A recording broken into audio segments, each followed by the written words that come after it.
All right, let's talk about this episode. Season 20, Episode 19 of Family Guy. Sometimes I feel like the showrunners are just throwing darts at a board with random plot ideas. And this one must have landed on Existential Dread meets Dude Ranch. Because honestly, who else but Seth MacFarlane and his crew could take a perfectly innocent summer block party and turn it into a fever dream about aging, impotence, and a very, very questionable Dude Ranch experience. And speaking of questionable choices, I gotta give a shout out to the director on this one. They really leaned into the whole make it weird vibe, didn't they?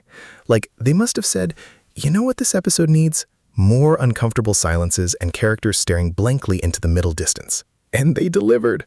But hey, at least they tried to tie it all together with some surprisingly catchy tunes. We'll get into all the wildness, from Peter's penis delivery to the terrifying realization that Axl Rose is now 60. Seriously, 60. How did that happen? Buckle up, folks, because this episode has more twists than a pretzel factory, and we're going to dissect every single one. What's coming up? Oh, just the terrifying prospect of Brian getting his period, Quagmire almost getting eaten by a bear, and Stewie having a full-blown identity crisis. Yeah, it's a ride. So strap yourselves in, make sure you're subscribed so you don't miss any of our deep dives into the madness, and let's get this thing rolling. I was just thinking about how this show has been around forever, and sometimes you forget how much stuff they cram into each episode. If you're not already on board, you should probably hit that subscribe button. We break down all the ridiculousness, the hidden jokes, and the moments that make you question reality. And honestly, it's way more fun than watching Peter try to figure out how to use a saddle. So, this episode kicks off with that classic Family Guy opening, all cheerful and upbeat, singing about how things used to be, before, bam, reality hits. We get a summer block party, everyone's mingling, Peter's trying to be the host, and then the show immediately throws us into a bizarre ad for Hims. Of all the things to interrupt a party. And the ad itself is pure gold, right? It's got that classic Family Guy edge, telling you not to tell your doctor about your heart problems because you might not get your penis pill. It's a perfect example of how they can take something mundane and make it utterly absurd. Then, of course, comes the delivery man with a package for Peter Griffin's penis. Talk about an awkward moment.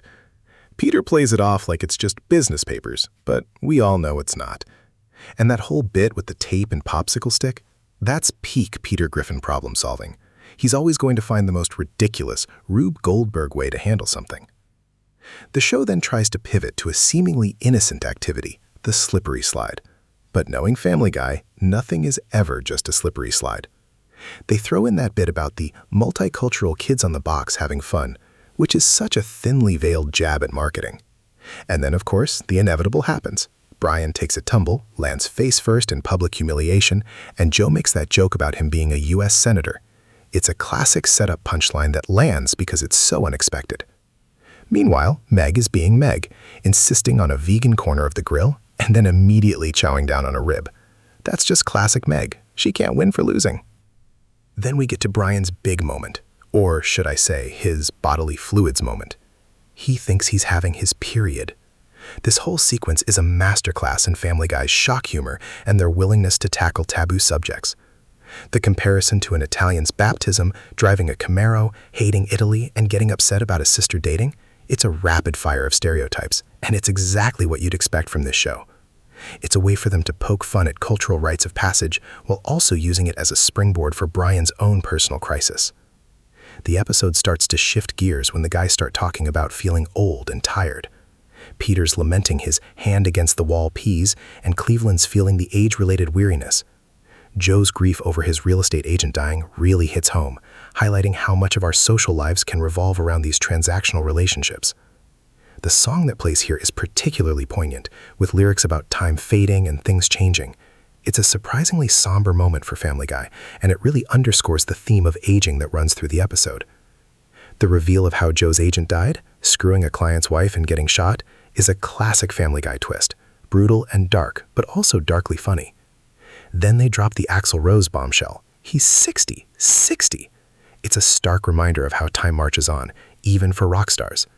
And the gag about Heavy D being dead is just another punch in the gut, emphasizing mortality. The overall mood here is one of creeping dread and the realization that they're not young men anymore. They're scared, terrified of teenagers, of being irrelevant, of the world moving on without them. The mailman throwing mail into the ocean because he's scared of teenagers is an extreme, hilarious example of this fear. It's such a silly visual, but it captures that feeling of wanting to just hide from the modern world. And that seagull snagging a college acceptance letter to Fordham, that's just a perfect, absurd detail that reinforces the feeling of their lives being at the mercy of random chance. The mayor shows up, and he's got this whole spiel about recapturing their frontier spirit by going to his dude ranch. It's such a classic sitcom trope, the wise elder figure pushing the protagonists to do something out of their comfort zone.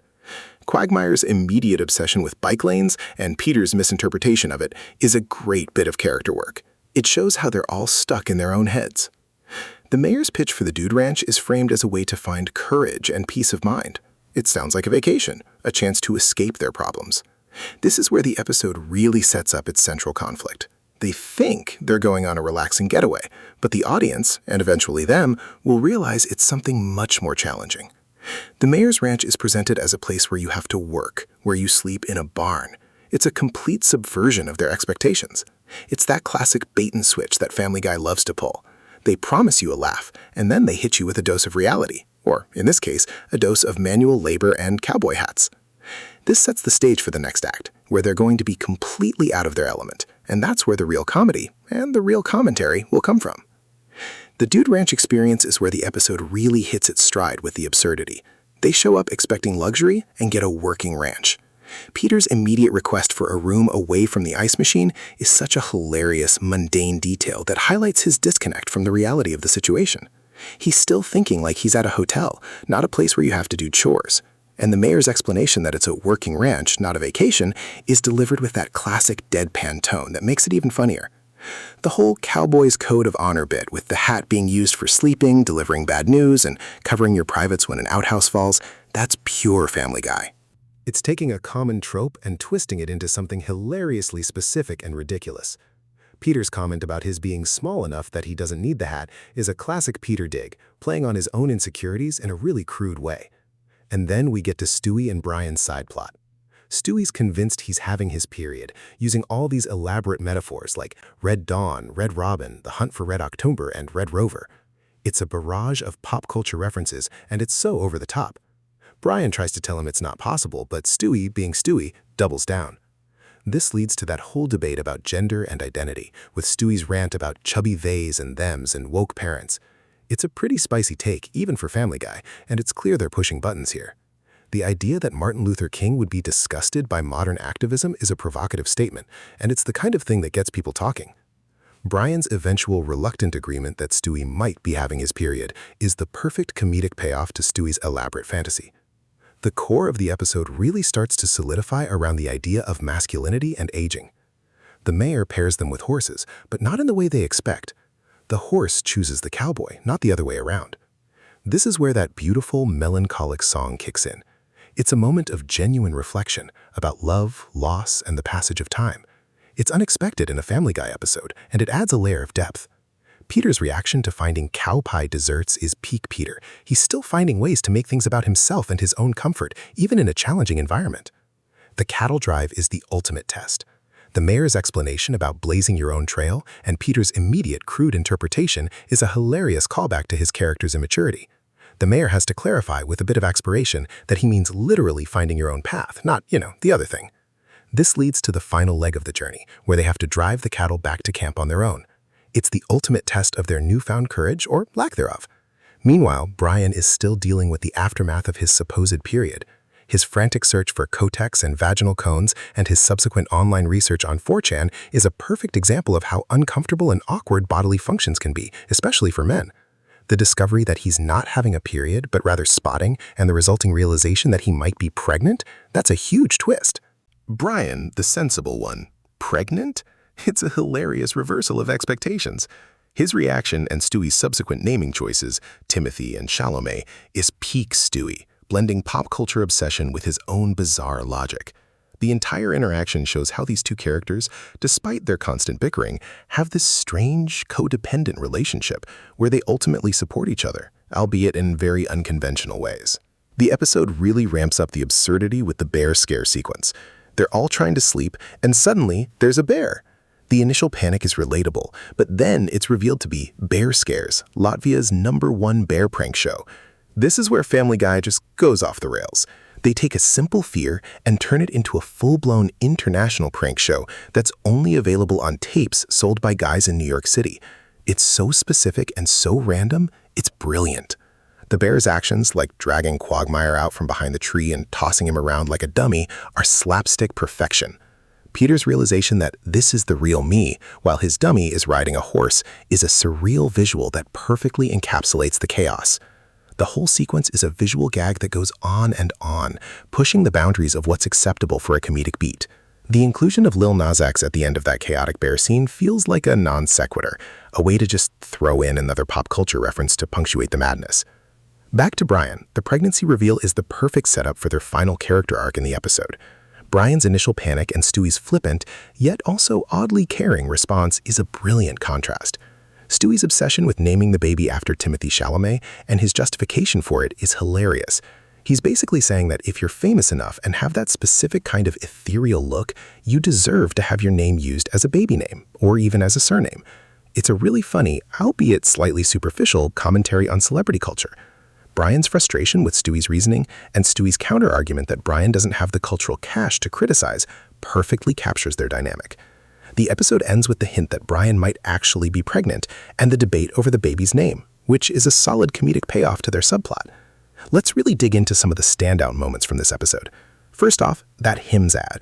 It's short, punchy, and perfectly encapsulates Family Guy's brand of edgy humor. The idea of a pill that helps with erectile dysfunction, delivered discreetly, is already a topic ripe for jokes. But then they twist it by saying, don't tell your doctor about your heart problem or he might not give you the penis pill. That's the kicker. It's dark, it's irresponsible, and it's hilarious.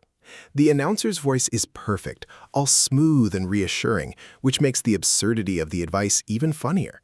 It's a moment that feels both topical, with the prevalence of online pharmacies and telehealth, and timeless in its gross-out humor. It's a perfect little capsule of what Family Guy does best, taking a relatable modern concern and pushing it to its absolute extreme. I would have maybe added a quick visual gag of Peter looking at his wife, Bonnie, with a suspicious glint in his eye after hearing that advice, just to further the comedic tension. But honestly, for a quick ad spot, it's pretty darn good. Then there's Brian's period revelation. This whole sequence is a goldmine. It starts with him noticing blood in his pants and immediately jumping to the most extreme conclusion. His internal monologue comparing it to commercials during The Good Wife is so specific and so funny. It's that moment where you know he's going to spiral. The comparison to an Italian's baptism is a stroke of genius, a rapid-fire barrage of stereotypes that's both offensive and undeniably clever. It's a way for the show to comment on cultural traditions while also using it as a vehicle for Brian's personal drama. What makes it work so well is the sheer ridiculousness of it. Brian, the seemingly sophisticated dog, convinced he's experiencing a female biological process. It's the ultimate identity crisis for a character who prides himself on his intellect and his understanding of the world. It's pure chaos, and it's exactly what you want from this show. If I were to tweak it, maybe have Stewie initially try to help Brian with his period by offering him a box of tampons he found in the attic, only for them to be ancient and disintegrating. That would add another layer of gross-out humor to the situation. The Dude Ranch itself is a brilliant setup for comedy. The expectation versus reality is the core of the joke. They arrive expecting a luxurious vacation, a chance to unwind and recharge, and instead they're met with the harsh reality of a working ranch. Peter's immediate complaint about the ice machine is a perfect character beat. It shows he's completely out of touch with the situation. He's still thinking about creature comforts, not the rugged lifestyle that's expected of him. And the mayor's firm, no-nonsense explanation, this isn't a hotel, it's a working ranch. You'll do your chores during the day and sleep in the barn at night, is delivered with such a straight face that it makes the absurdity even funnier. It's the perfect bait and switch. They think they're going to be like Kiefer Sutherland in Young Guns or enjoying some artisanal walnuts, but they're about to get a crash course in cowboy life. The cowboy's oath, where the hat has to be worn for everything, including sleeping and covering your privates when an outhouse falls down, is a prime example of the show's commitment to pushing mundane situations to their most ridiculous extremes. It's the kind of specific, bizarre detail that makes you laugh out loud. If I could add one thing, it would be a quick visual of Peter trying to sleep with the hat over his face and immediately getting tangled in it, making him even more uncomfortable. let's talk about Stewie's rant about gender identity. This is a moment that's going to divide audiences, and that's precisely why Family Guy does it. Stewie, in his infinite misguided wisdom, goes on a tirade about chubby theys and dems, woke parents, and the perceived dilution of traditional gender roles. He's taking a complex societal issue and boiling it down to his own cynical, childish interpretation. The line about Martin Luther King Jr. never stopping throwing up if he saw what was happening in his name is a provocative statement designed to stir the pot. It's a classic Family Guy move, taking a sensitive topic and using it to generate controversy and hopefully a laugh.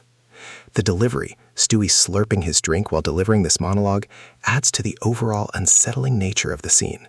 It's a performance that's both childlike and disturbingly adult in its pronouncements. For me, the most interesting part is how Brian, initially trying to be rational, eventually starts to waver and even agree with Stewie's extreme logic. It shows how even the seemingly sensible characters can get swept up in the absurdity. I think the writers could have leaned even harder into the meta-commentary here, perhaps having Stewie reference specific social media trends or buzzwords, making his rant feel even more like a parody of online discourse. The bear scare sequence is pure, unadulterated chaos. It starts with a genuine sense of fear. A bear! But then it devolves into this incredibly convoluted prank show scenario involving Latvia. The visual of the bear tossing Quagmire around like a rag doll, with the clear indication that it's not a real bear, is hilariously executed. The dummies riding a horse line is a surreal and perfect punchline that elevates the absurdity to another level. It's a moment where the show just abandons all pretense of reality and dives headfirst into pure visual gag territory. The fact that it's Latvia's #1 bear prank show adds another layer of absurdity. Why Latvia? Why a bear prank show? There's no logic, and that's the point. It's a testament to the writer's ability to find humor in the most unexpected places. If I were to change anything, I might have had the bear's growls be subtitled with ridiculous, mundane comments about its own life, making the prank even more absurd. Something like, another Tuesday, gotta toss this guy around, just to further humanize the prank while still keeping the bear as the villain. Finally, let's talk about Brian's pregnancy scare and Stewie's naming conventions. Brian's panic is palpable. He's genuinely freaking out about the possibility of being pregnant. And Stewie's reaction, immediately jumping to naming the baby Timothy or Chalamet, is brilliant. It's a perfect Stewie move, to take a potentially life-altering event and immediately turn it into an opportunity to showcase his pop culture knowledge and his bizarre sense of taste. The justification for naming the baby Chalamet after Timothée Chalamet because he's too light to sit in the front of a car is peak Stewie logic. It's utterly nonsensical, but delivered with such conviction that it's hilarious. The argument between Brian and Stewie about whether Timothée Chalamet is a good actor and Stewie's defense of him looking like a marionette who broke loose is a really funny jab at the actor's distinctive look and appeal.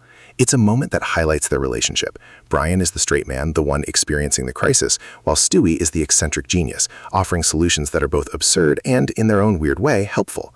I think the writers could have pushed the naming convention even further, with Stewie suggesting other celebrity names for potential pets or even for Peter, just to really drive home his obsession with celebrity culture.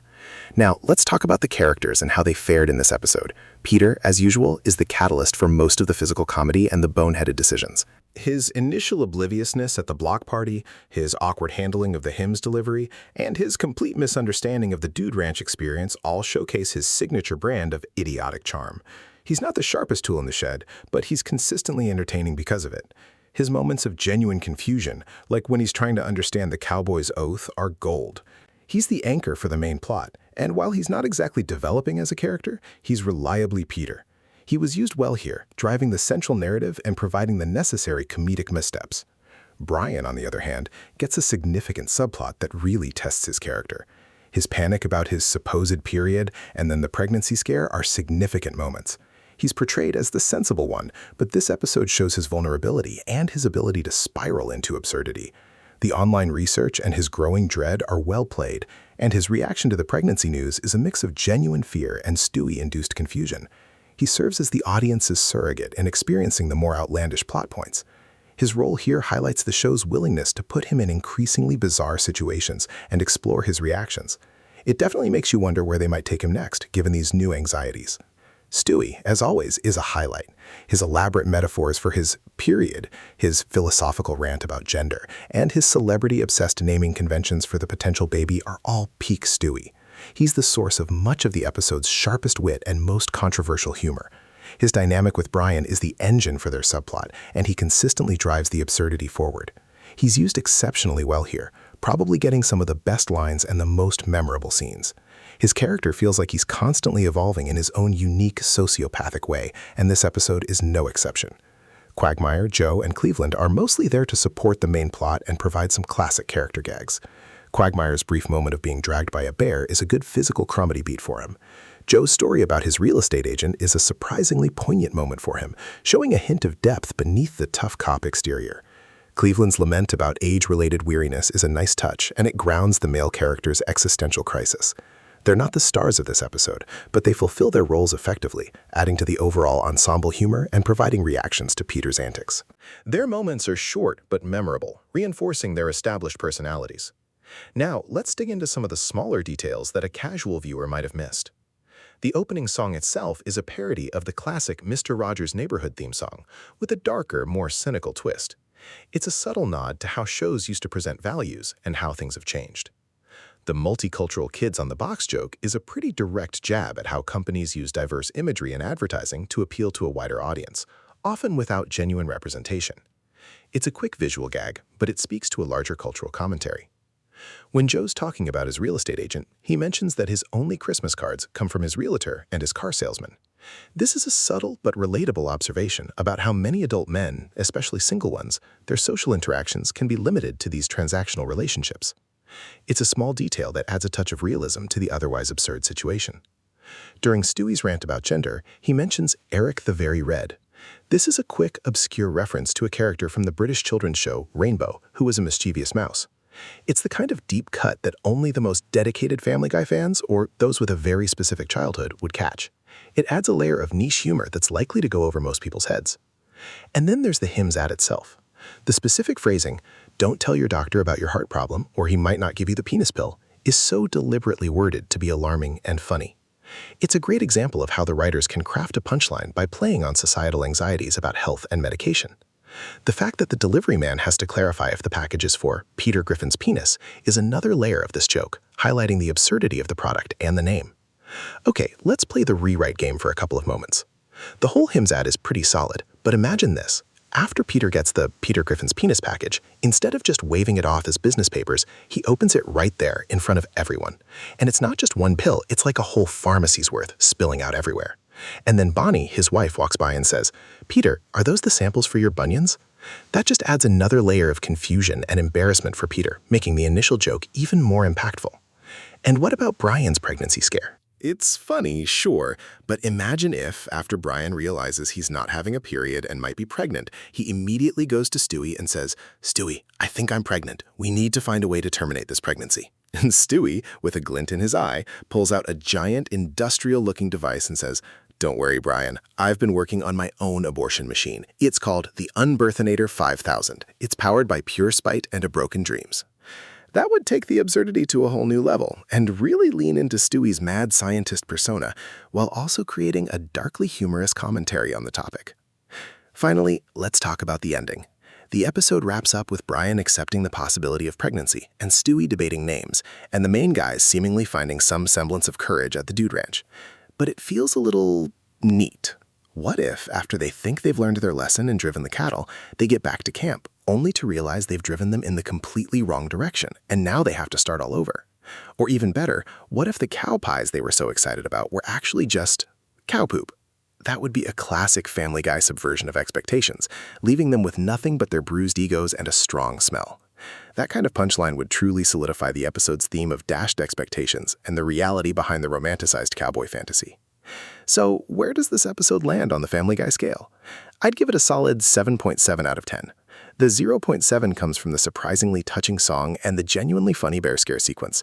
It loses points because some of the jokes, particularly the ones dealing with gender and identity, feel a bit too on the nose, even for this show.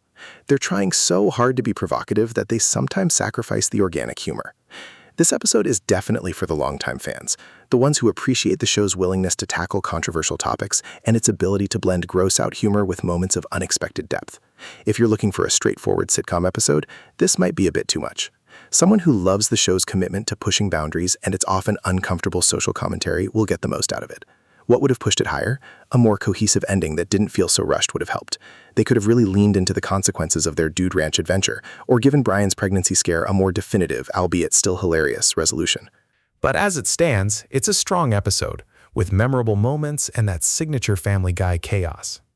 It's a good reminder that even in its 20th season, the show can still deliver the goods, even if those goods are sometimes incredibly weird and slightly disturbing. It's episodes like this that make you wonder what on earth Seth MacFarlane and his team are going to come up with next. And that's kind of the magic of it all. They keep you guessing. And usually, that guess is wrong, but always entertaining.